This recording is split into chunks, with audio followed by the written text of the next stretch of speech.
Dear students, I welcome you once again to my YouTube channel English Mania Language Classes. In this video, we'll discuss about parts of speech. Parts of speech एक basic topic है लेकिन बहुत ही important. ये clear होने के बाद आगे जाके जो ग्रामर में और टॉपिक्स हैं वो अच्छे से समझ आएंगे। तो पार्ट्स ऑफ स्पीच बेसिकली क्या है? When we speak or when we write a sentence, we use actually sorts of words, different kinds of words, and those words perform different roles in a sentence, different functions in a sentence. तो parts of speech को अगर हम define करेंगे, it's basically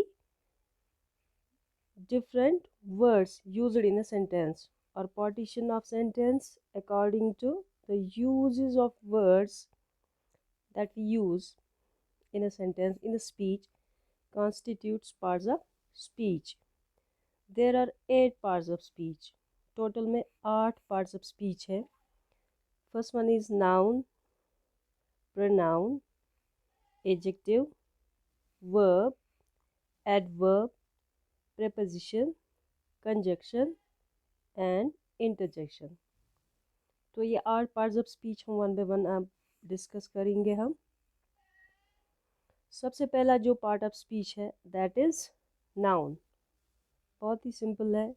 it's simply a naming word. It's simply a naming word. Noun is a naming word. तो इसकी common सी definition क्या है? It's a word used to name a person, place, animal, thing, idea, action.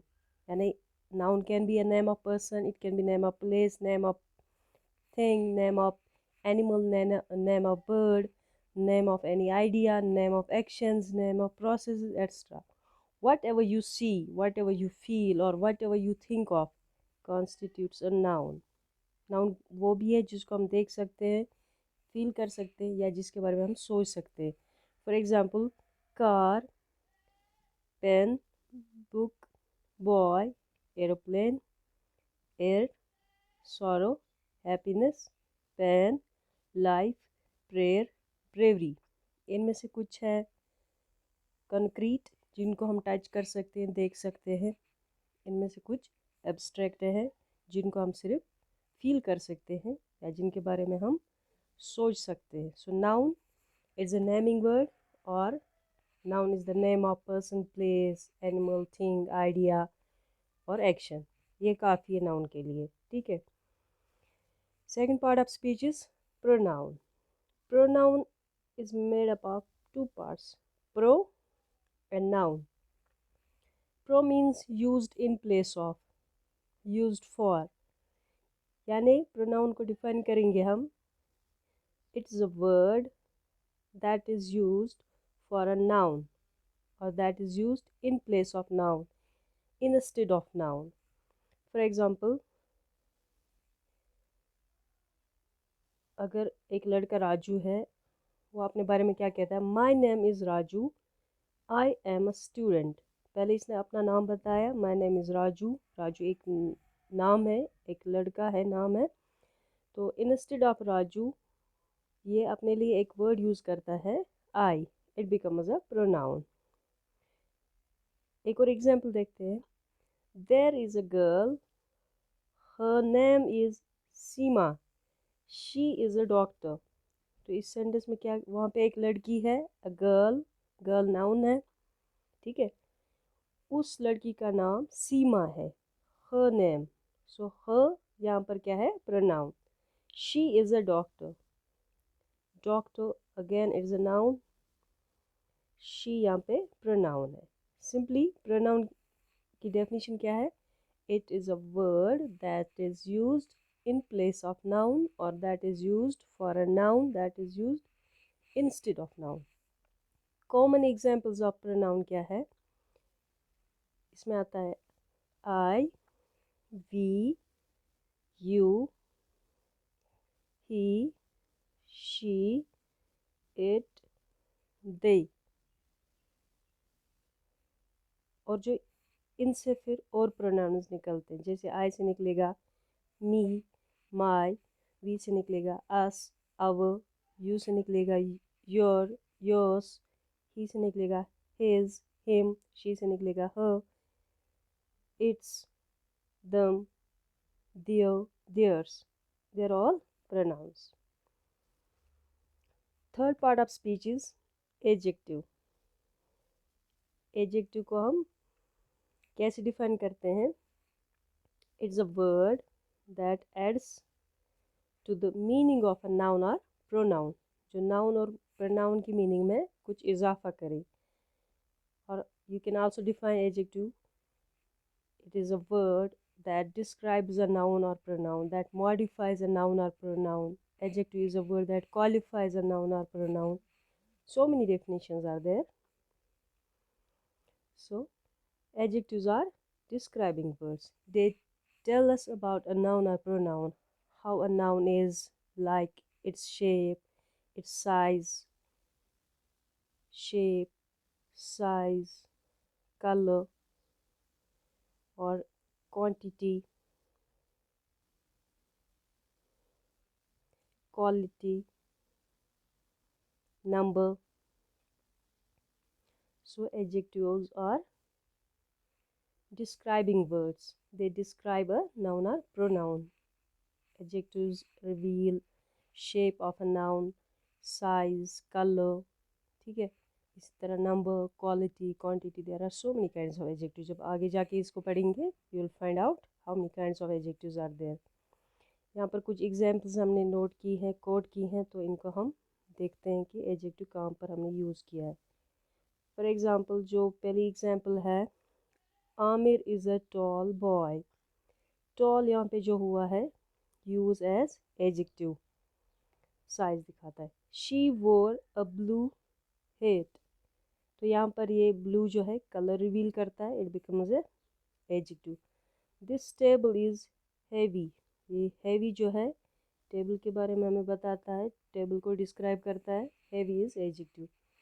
He sat in a wooden chair. वो कुर्सी पर बैठा, लेकिन कुर्सी कैसी थी? How was the chair? It was broken. So wooden here is used as an adjective.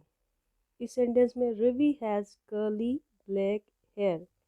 Ravi has hair. Hair उसका जो है उसके बाल है, तो ये नाउन है. Curly and black, two adjectives have been used to describe Ravi's hair. तो रवि का हेयर डिस्क्राइब करने के लिए हमने दो वर्ड्स यूज़ किए हैं, curly and black.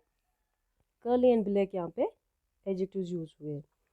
He is very rich. वो बहुत अमीर है. अमीर यहाँ पे एडजेक्टिव यूज हुआ है. ठीक, सिंपल है. Now verb. Verb is very important in English grammar, क्योंकि it is called as backbone of the sentence.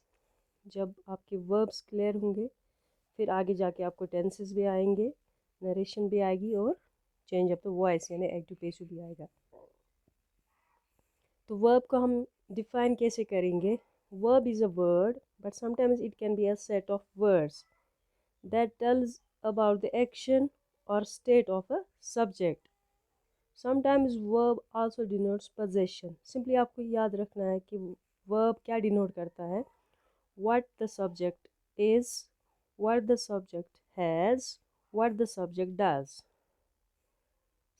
या subject जो होता है noun होता है. एक सेंटेंस में जिस नाउन या प्रोनाउन के बारे में हम बात करते हैं that is subject.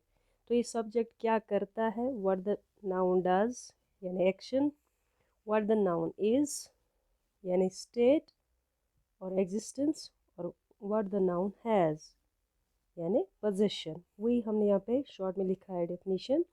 A word और set of words that tells about the action और state of subject. Subject means noun और प्रोनाउन, फाइल करने वाला. कभी कभार वर्ब का काम होता है position. It shows position what the subject has. For example, I teach English. इस सेंटेंस में हम एक एक्शन डिनोट करता है यहाँ पे वर्ड टीच यानी पढ़ाना, काम. I am a teacher. यहाँ पर भी एक वर्ब है एम, लेकिन यहाँ पे कोई एक्शन नहीं है. It's a state, it's existence. You are angry. तो यहाँ पर ये वर्ड आर जो है वर्ब का काम करता है. Again it shows state. She has a car, यहाँ पर ना तो एक्शन है ना स्टेट है। हैज़ यहाँ पे क्या दिखाता है, पोजीशन, कि उसके पास क्या है।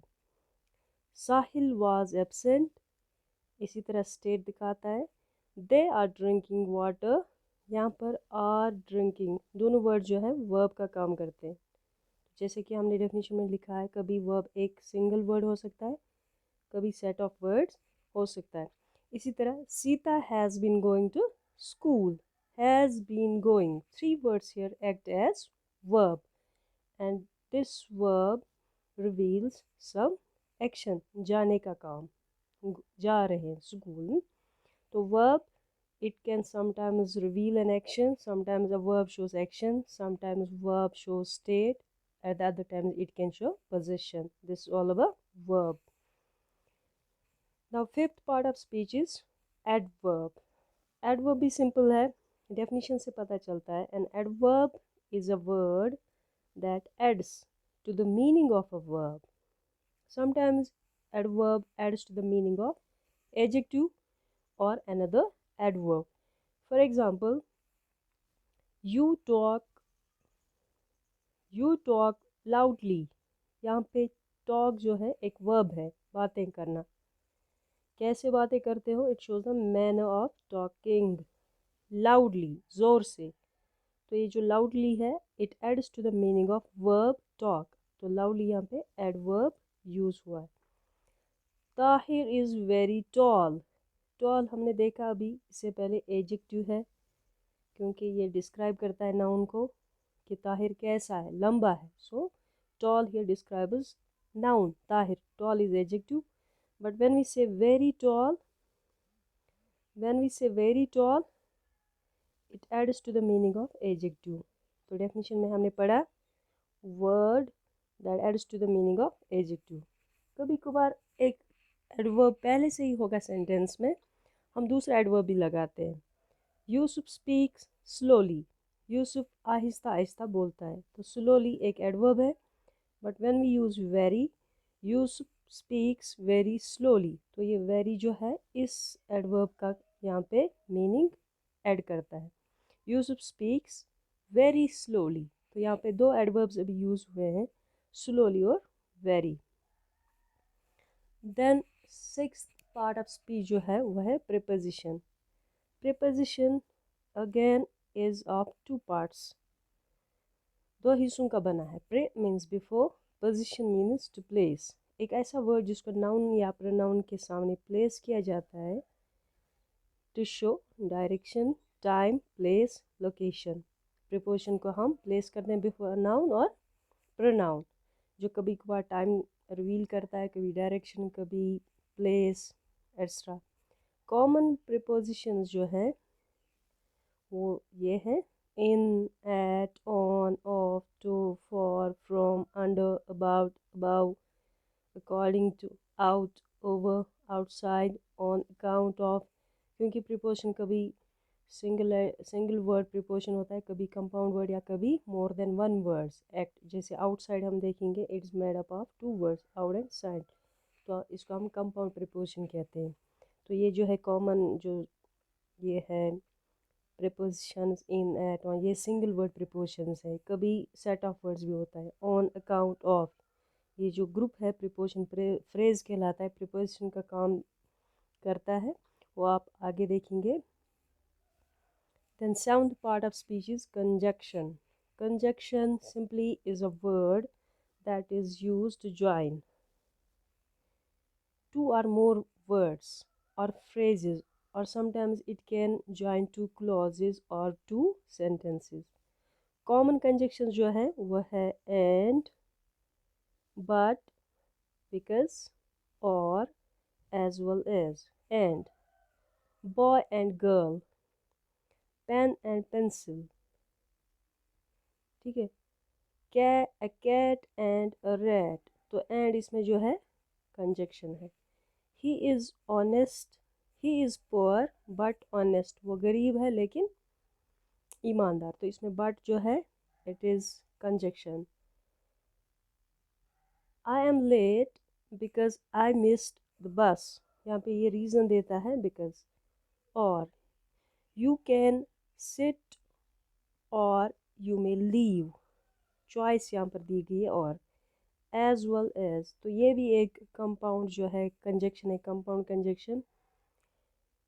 यहाँ पे ग्रुप ऑफ वर्ड्स है as well as, it shows addition. As well as boys as well as girls were on the picnic, तो ये कंजक्शन जोड़ने का काम करता है। It joins two words, two phrases, two clauses, two sentence extra. अब last जो है हमारा interjection, last part of speech जो है दैट इज इंटरजेक्शन। इंटरजेक्शन एक ऐसा वर्ड है that is usually added to a sentence, it's not always present in the sentence.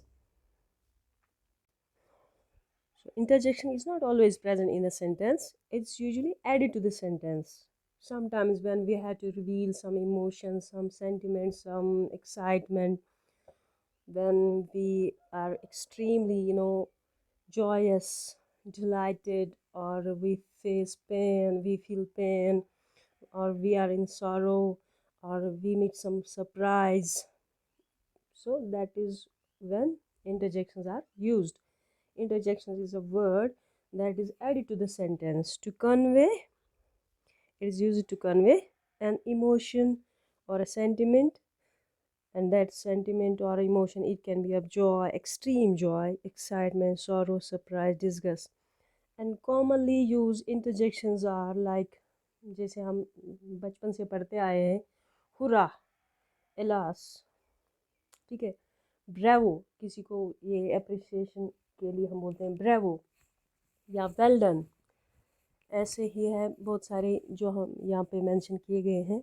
हा, वूहू, yippee, hi, gosh, goodness, oh, yuck, ouch, wow, hey. These are some interjections. You will remember them, memorize them. So this was all about from today's lecture. Hope you guys have understood and enjoy the class. Let me know in the comments what else you want to learn from me. Inshallah ta'ala, I will do my best in coming videos. I will try to teach and cover each and every topic. Let me know your views regarding this video, other how I can improve. And thank you very much.